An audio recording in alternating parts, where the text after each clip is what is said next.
Ek het net 'n budget gehad van 35.000. Gewoonlik kos die kaartjies 24, 25 hierdie jaar is ons nou oorlog en ons ken mos nou al die situasies. Hoekom die kaartjies so duur is. So ek het net die oggend toe ek net gaan bid en gevra, Here asseblief, dis al wat ek het net die budget vir die kaartjie. Help my om 'n kaartjie te kry, 'n vliegkaartjie tot waar ek moet werk in Amerika vir onder 35.000. En ouens, ek kan net getuig van God se goedheid. Dit is so amazing. Ek het Flight Centre toe gegaan en dis eintlik wat ek julle wil sê is dat probeer net Flight Centre. Daar's gewoonlik 'n Flight Centre in elke groot dorp.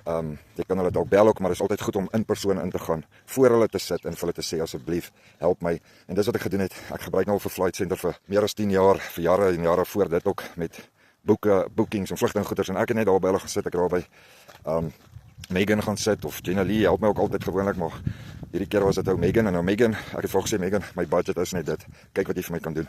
En ons het begin kyk en die kaartjies is 50.000, 60.000, 70.000 en ek sê vir haar kan nie. Megan, ek kan nie. One way gekyk, net so duur.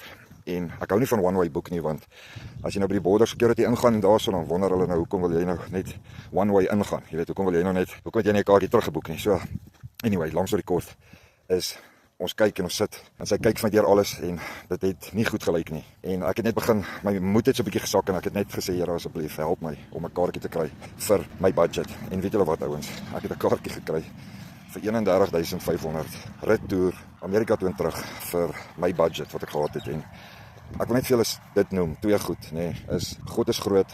Hy hoor jou gebed, hy hoor jou smeekgebed, hy hoor as jy vir hom vra. Die tweede ding is, ouens probeer net Flight Centre. Ek sal nooit iemand sleg sê, ek ken nie al die booking companies nie, ek weet daar's baie ouens, private ouens wat dit doen, ek weet daar's baie ouens wat hard werk vir hulle ouens en goeie diens gee en goeie pryse, maar my experience met Flight Centre, Kimberley, dankie ouens, ek wil net vir julle sê, dankie vir julle moeite, dankie dat julle bereid is om te sit en kyk en beplan te maak en kyk hoe kan julle iemand help ook en ek waardeer dit opreg, dit is absoluut amazing, so julle moet regtig vir Flight Centre try en as jou budget dalk bietjie tight is, hulle doen regtig moeite, hulle gee vir jou al die opsies, hulle sê vir jou wat gaan werk, wat gaan nie werk nie, hulle help jou om volgens jou budget dalk te werk.